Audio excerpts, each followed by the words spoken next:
Hello everyone, Jeff with the Green Review. I've got a feast here, fit for a bird. You may have heard the phrase that somebody eats like a bird. Well, if that's the case, a lot of birds do eat half their weight or more in a day, especially if they're trying to keep warm in the wintertime. And so if you're eating like a bird, you're going to have to eat several hundred hamburgers in a day. That's probably not what you mean. What we've got here is about 20 different kinds of seeds and some mealworms that we can add to seed mixes or suet mixes. And so we want to talk about bird seed today. And so let's go ahead and get this gourmet feast started. Let's talk about the oil sunflower seeds over here. Black oil sunflower seeds have more oil, so they have more calories. More calories means the birds can stay warm, especially through the night when it's coldest and they're not eating. This is the preferred seed for many birds that eat seeds. Striped sunflower seeds are also good, and they may be larger, so a bird like a chickadee that grabs one from the feeder and flies off to open it, a larger seed gives a bigger reward. The largest striped sunflower seeds are sold as snack food for people. As you can see, they're much larger than the ones found in the cheap birdseed bags. Sunflower hearts are great for birds because they are their favorite food and they don't have to work for it. They're also good for people because they don't leave a mess behind. They're more expensive, but they may be worth it. The white seeds are safflower seeds. They're not sunflower seeds, but they're about the size of a black oil sunflower seed. And they also have a high oil content. They're eaten by cardinals, chickadees, doves, nuthatches, and titmice. Squirrels tend not to like them, so try them by themselves in a feeder that squirrels can reach to see if the squirrels stop using that feeder. The white seeds in the center of the plate are sesame seeds. They're not part of any birdseed mix that I know of, but I just wanted to put them here to show you the size comparison to a lot of the finch seed mixed seeds. Niger seed is sometimes called thistle seed, but it's not in the thistle family of plants. Some people blame it for thistle plants growing in their yard, but it is impossible. It's an African seed that is heat treated to kill the seeds before it is imported into the United States. Because it's heat treated, the seeds are dead. They do not last as long in bird feeders before they begin decaying and becoming moldy. Niger is attractive to finches, redpolls, and siskins. Red, white, and golden millet are seeds that are used by native sparrows, juncos, buntings, and doves that all feed on the ground. White millet is also attractive to blackbirds and invasive house sparrows. All the millets are used as filler in mixed seed bags, so don't get them if you're trying to feed cardinals, chickadees, and finches in tube feeders above the ground. Flax seed and canary grass seed and canola or rape seed are fillers in most seed mixes, but are occasionally found in finch seed bags because they're about the same size as the Niger and millet, so they can be used in a finch feeder. Read the birdseed label with an eye out for trickiness. The seeds are listed in order of highest to lowest quantity. Sunflower seeds are often listed prominently because people know they're the preferred seeds that birds like. This plate of seeds all came from one handful out of the bag. This tiny pile of hulled sunflower chips shows that there's not very many servings of sunflower seed in the bag. I've added white millet again here so that you can compare the size and color of the white millet against the milo or sorghum seeds. Milo is a cheap grain filler like oats or wheat that only attracts blackbirds, cowbirds, and invasive house sparrows. Good birds knock these filler seeds out of bird feeders onto the ground where they contribute to making a mess. Cracked corn is used by ducks, pheasants, and turkeys, but if you don't have them, don't use seed with cracked corn as it attracts geese, crows, invasive house sparrows, and starlings. Corn of all kinds also attracts raccoons, bears, and deer. Corn, like the oats and wheat and sorghum, are cheap fillers, so don't use them. Peanuts are used by woodpeckers, jays, nuthatches, and chickadees, but they need to be in a feeder that is set up to prevent squirrels, raccoons, and bears. Dried raisins are added to seed and suet mixes to attract chickadees and woodpeckers. They can be placed in separate feeders with other fruit like apple pieces, berries, grapes, melon pieces, and oranges to attract bluebirds, catbirds, orioles, robins, tanagers, and thrushes. Tree nuts, such as walnuts, pecans, cashews, and pistachios, are sometimes added to seed or suet mixes for cardinals and woodpeckers.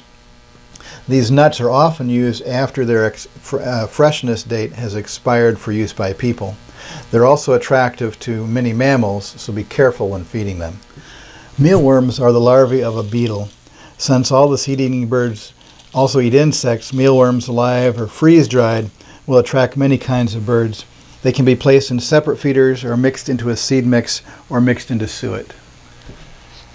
If you can't put your feeders in a place that prevents squirrels from getting there, then you might want to try treating your seed with pepper oils, habanero oils. This is the Kohl's Blazing Hot Blend, and what they've done is they've added habanero pepper liquid to the seed, so the seed is kind of an orange color. What happens now is that the mammals get their hot tongue, and the lips will be burning, and they won't like it. Whereas birds don't have that problem; they don't mind the oils that are in there, so that's not a problem. If you have existing seed that you want to treat or a different blend and you don't want to get that one, the Kohl's also makes the Flaming Squirrel hot sauce, seed sauce, Flaming Squirrel seed sauce, and you can use it to treat whatever seeds you want to treat. So both of those products will work really well at preventing squirrels from getting to the seed and eating the seed and consuming it. Now, Kohl's also has a nice thing about their seeds in that they take the oxygen out of the bag and they fill it with nitrogen gas. And what that does is it kills off any insects that are in the seeds, and it keeps the seeds fresher, just like they do the same thing with potato chips and other products like that. They inflate the bag with the nitrogen gas, and that prevents it from getting rancid and the oils from decaying in the bag. So in this case, the insects, larvae, and eggs that are in the seed mix will die because of that. So if you've ever had Indian meal moths or grain beetles in your house because of the bird seed, this is a great way to get rid of it. So the Kohl's seed is a little more expensive, but you don't get the insects and problems in your house, and you get a fresher seed. So I highly recommend using the Kohl's seed. Bird seed is listed on the package in order of the most to the least. So if it has sunflower as the first ingredient, that's great. If it has it as the last ingredient, that might be okay, but it also might be that they're putting on as the last ingredient just so they have sunflower listed on the package, and there's actually very, very few in the seed mix itself. Birds that eat seeds don't need the seeds to be flavored like cherries. They don't need it to be coated in oil. The oil is put on seeds to keep the dust down, and that might end up being a real sticky mess on the inside of your tube feeders especially, but any kind of a tray feeder or hopper feeder can also get the oil off of the seeds if they're sprayed with oil. So in general, we don't need that. It just makes a sticky mess on the inside of the feeder. You might see calcium carbonate listed, or vitamins A and D, or other kinds of supplements. The birds don't need those either. Those would be added if you're trying to raise chickens or house pets.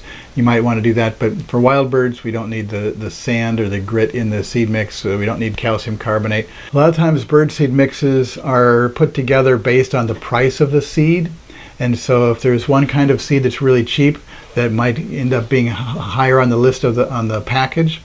So the label might have a sticker on the package because the prices have changed, or they might just be labeled as grain products or field seeds or something like that, so that the manufacturer doesn't have to change the packaging or put stickers on. They just change what's in there. So take a look at the package. It really is best to get seeds not in mixes, but just a straight seed of one kind or another, sunflower, safflower, millet, whatever it happens to be, and put it in its own feeder rather than getting a mix. You can make up your own mixes by doing it that way, but if you get a product that's kind of least cost averaged by adding grain products in there, you're really getting a lot of cheap junk that the birds don't want, and so it's really not a bargain to buy a cheap bag if it's listed with grain products or other kinds of seeds like that. If it has a lot of milo, if it's the first ingredient or it's near the top of the ingredients, you're just getting a bag full of junk food that the birds aren't going to eat. The desirable birds that you want aren't going to eat.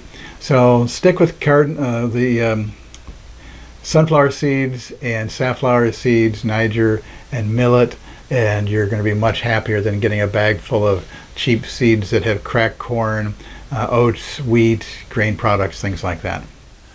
Well, that about wraps it up. I think I answered a lot of questions on birdseed today, and I hope that you enjoyed it. And if you have any more questions about birdseed or wild birds or horticulture or any of the outdoor landscaping questions, give me a shout out at greenerview.com.